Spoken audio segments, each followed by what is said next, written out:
Okay, it's about June 23rd. It's a Friday. Whatever Friday is close.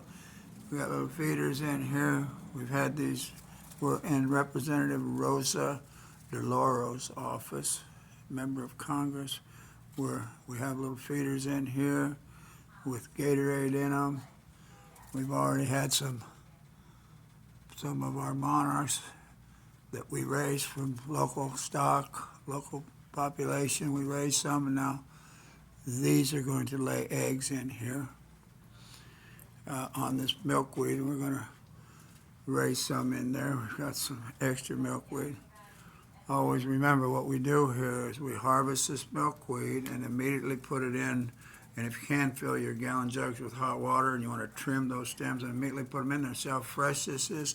This milkweed's been in here for days. And it stays fresh like a bouquet, but you got to keep the water full in the jugs and trim it and put it in the water immediately so it doesn't, where you cut it doesn't heal up. Now the milkweed that you trimmed from, the ones that are still in the ground, will recover within a week to two, and monarchs will be laying eggs on there, so you're not depriving them of any habitat in the wild.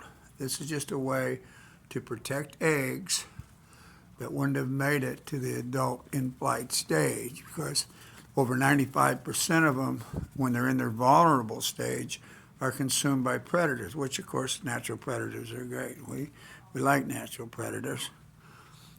Did I mention that this is Gatorade, by the way? Nothing but the best for our butterflies, and put them on orange sponges because they're attracted to orange, and that's why you see them nectaring in here.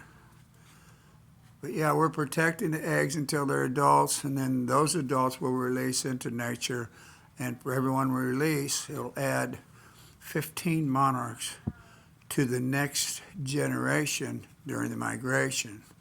So everyone, and then the other 95% feed all the natural predators and some unnatural, like the fire ants in Texas, which you need to Google, and the southern United States and California, which is holding the population down. But the predators are very important, and we are feeding all kinds of predators with the vulnerable stages that don't get to the in-flight stage, which works up the wildlife food chain.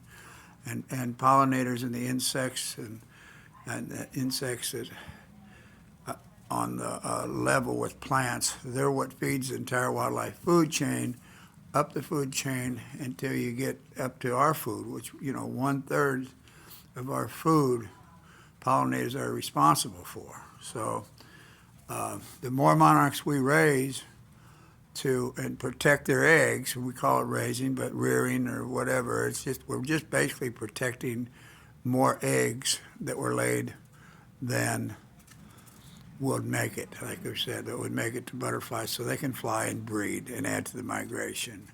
You want to do this, most of them, while you can, start your protecting eggs before July 15th if possible, because that gives the next generation a chance to grow up in the wild and develop in the wild and have all the traits they need to make the 3,000 miles trip to overwinter in Mexico and get back to Texas to lay eggs. And that's why you want to have the last generation before the last generation, in other words, the migration generation, develop in the wild. Now, Google, you can find all this on my website, craigthebutterflyman.com. Look at all the drop-down menus, and you can have a pretty complete education as to what it takes to be a monarch conservationist.